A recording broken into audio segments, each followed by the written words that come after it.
तो महाराष्ट्र के नागपुर में 17 मार्च को हुई हिंसा के बाद आज दूसरे दिन भी 10 थाना क्षेत्रों में कर्फ्यू लगा हुआ है। हिंसा केस में 51 लोगों को आरोपी बनाया गया है, जिसमें 46 आरोपियों की गिरफ्तारी हो चुकी है।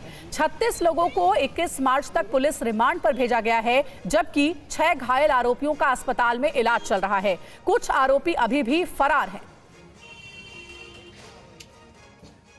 तो नागपुर हिंसा को लेकर नागपुर पुलिस के साथ एटीएस भी अब जांच में जुटी हुई है। नागपुर पुलिस के पास जांच को लेकर कुछ अनसुलझे सवाल हैं। वो सवाल क्या हैं वो आपको बताते हैं।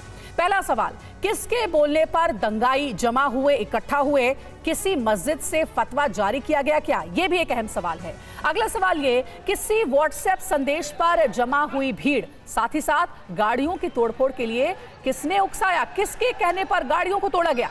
दंगाइयों ने कहां से पत्थरों को जमा किया गया, यह भी एक बड़ा सवाल है। दंगाइयों के पास पेट्रोल कुल्हाड़ी आखिर कहां से आए? तो देखिए, ये बड़े ही इंपॉर्टेंट सवाल हैं जिसको लेकर के अब पुलिस पूछताछ आगे बढ़ा रही है। हमारे साथ हमारे सहयोगी जयप्रकाश इसी खबर पर ज्यादा अपडेट्स के साथ जुड़ गए, उनसे बात करते हैं। जयप्रकाश, फहीम खान का नाम सामने आया है और कहा जा रहा है कि नागपुर में हुई हिंसा का मास्टरमाइंड यही है। कौन कौन से सबूत मिले हैं फहीम को लेकर के, और जो सवाल अभी हमने बताए हैं उसमें से कितनों के जवाब हासिल करने में पुलिस को कामयाबी मिली है? देखिए, इस पूरे केस में, नागपुर हिंसा केस में एक सोची समझी साजिश के तहत इस पूरे घटना को अंजाम दिया गया है। इसकी जो एफआईआर की कॉपी है, जिसमें 51 आरोपियों के नाम हैं, इसमें फ़हीम भी शामिल है। और सबसे बड़ी बात यह है कि पहले से ही 3 मामले फ़हीम पर दर्ज हैं और वो जो डेमोक्रेटिक पार्टी है वहाँ की, नागपुर की, वहाँ का एक सदस्य बताया जाता है, अध्यक्ष बताया जाता है। एक बार चुनाव भी लड़ चुका है, हालांकि उसकी जमानत जब्त हो चुकी है।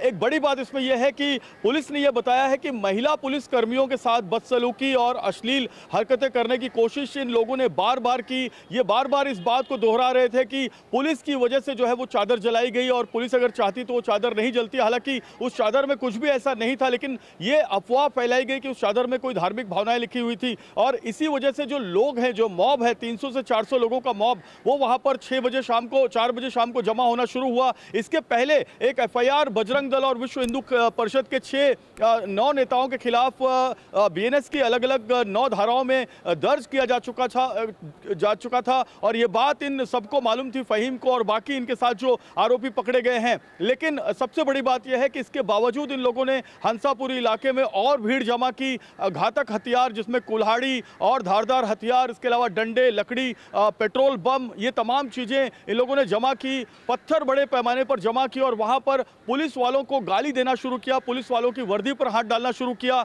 जिसमें 3 डीसीपी जो है उन्हें एक डीसीपी निकेतित कदम जो है उनके ऊपर कुल्हाड़ी से हमला किया गया और 2 डीसीपी शशिकांत सातो और जो दूसरे डीसीपी हैं उन पर पत्थर से हमला किया गया। और इसके बाद जो बाकी पुलिसकर्मी हैं उन पर भी पत्थरों से हमला करना शुरू कर दिया गया। तो ये पुलिस को टारगेट बनाया गया था, गाड़ियों को टारगेट बनाया गया था, कुछ खास मोहल्लों को टारगेट बनाया गया था। ये तमाम बातें एफआईआर में आई हैं। इनकी पुलिस कस्टडी 21 मार्च तक मिली है, जिसमें 36 आरोपियों को कल देर रात तक जिला न्यायालय में पेश किया गया, उनकी पुलिस रिमांड ली गई और अब इनसे पूछताछ जारी है। बिल्कुल, अभी तक जो डेवलपमेंट्स है इस पूरे केस में, उसके बारे में हमारे सहयोगी जयप्रकाश हमें बता रहे थे। शुक्रिया आपका।